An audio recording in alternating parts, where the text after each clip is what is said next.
Terima kasih Anda masih bersama kami dalam Berita Banten. Bagi Anda yang baru saja bergabung, kami hadirkan kembali 3 berita utama hari ini.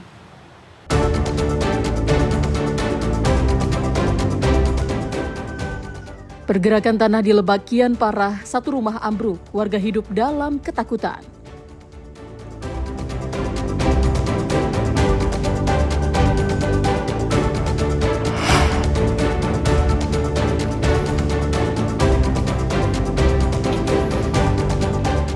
Sulap beras tidak layak konsumsi menjadi beras premium. Pemilik penggilingan padi di Kabupaten Serang ditangkap.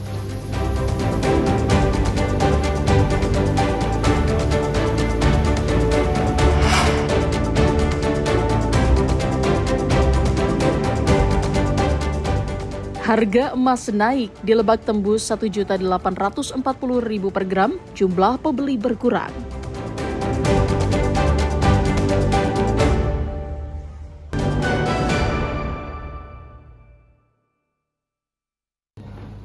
Salah satu lokasi penggilingan padi di Desa Pasir Limus, Kecamatan Pamarayan, Kabupaten Serang, digerebek polisi dan Satgas Pangan Kabupaten Serang. Selain menjadi tempat penggilingan padi, pemilik usaha ini ternyata memiliki usaha nakal, yakni mengubah beras yang sudah tidak layak konsumsi menjadi beras premium dan menggunakan merek-merek ternama. Kecurangan yang dilakukan oleh pelaku bernama Suki ini sudah berjalan sekitar 10 tahun. Modus yang dilakukan pelaku yakni dengan membeli beras yang sudah tidak layak konsumsi yang didapat dari beberapa pedagang beras atau masyarakat umum. Beras yang biasanya sudah berwarna kuning bahkan sudah berjamur ini kemudian melewati proses bleaching atau pemolesan dengan menggunakan bahan kimia dengan tujuan memutihkan warna beras. Setelah selesai, beras yang sudah terlihat bersih ini kemudian dikemas menggunakan karung dengan berat 25 kg dan dijual dengan harga Rp250.000 hingga Rp300.000 per karungnya. Sedangkan keuntungan yang didapat pelaku yakni sebesar Rp98.000 per karung. Beras biasanya dijual di sejumlah wilayah di Kabupaten Serang. Sudah mengamankan satu tersangka yang berinisial SU. Dia itu melakukan pengoplosan terkait beras yang tidak layak pakai, yang tidak layak dikonsumsi, dikemas kembali ke merek premium dan dijual dengan harga seharga Rp200.000 per 25 kilo. Seperti itu. Cara pengolahannya gimana itu, Pak? Untuk cara pengolahannya dia dari beras hajatan yang sudah tidak layak konsumsi itu digiling kembali untuk menghilangkan debu dan menjernihkan warnanya, lalu langsung di-repacking menggunakan kemasan yang bermerek. Di lokasi polisi menyita sejumlah barang bukti berupa puluhan karung beras premium palsu siap edar dan lebih dari 2 ton beras yang tidak layak konsumsi dan belum diolah.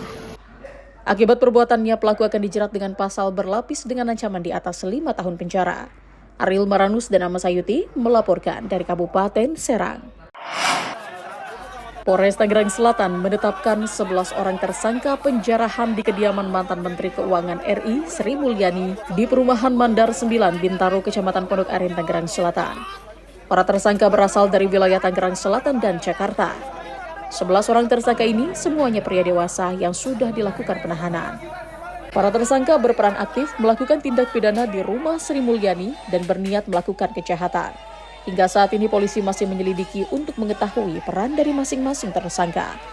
Jadi perlu kami sampaikan untuk terkait kasus pencurian dengan pemberatan dan kasus pengerusakan rumah dari Ibu Sri Mulyani. Alhamdulillah puji Tuhan sampai saat ini kita sudah menangkap dan melakukan penahanan terhadap 11 orang tersangka. Ini adalah pelaku aktif yang melakukan tindak pidana tersebut. Sampai saat ini kami masih melakukan pendalaman, pemeriksaan, serta kami akan melakukan pengembangan semaksimal mungkin untuk memastikan pihak-pihak yang terlibat dalam tindak pidana ini untuk kami akan lakukan proses penegakan hukum. Selain 11 tersangka, polisi juga memeriksa 2 orang lain yang sempat menyerahkan barang bukti ke Polsek Pondok Aren. Namun keduanya tidak ditetapkan sebagai tersangka, melainkan saksi. Ariel Maranus dan Syabudinatar melaporkan dari Tangerang Selatan. Seorang pelaku jambret babak belur dihakimi massa. Pelaku sebelumnya sempat kabur dan bersembunyi di rumah kosong. Pelaku yang dikejar belasan warga akhirnya tertangkap dan dihakimi. Ironisnya, aksi penjambret dilakukan tidak jauh dari Polresta Serang. Korban berinisial D awalnya sedang melintasi Jalan Jenderal Ahmad Yani sekitar pukul 10 malam. Pelaku langsung menarik tas korban yang berisi ponsel dan dompet. Aksi main hakim warga baru berhenti setelah polisi datang ke lokasi. Dari tangan pelaku, polisi menyita barang bukti berupa uang tunai, kendaraan bermotor, dan ponsel. Kemudian Birkrimsim mengamankan pelaku. Sekaligus pada waktu itu juga korban langsung datang ke Mapores juga.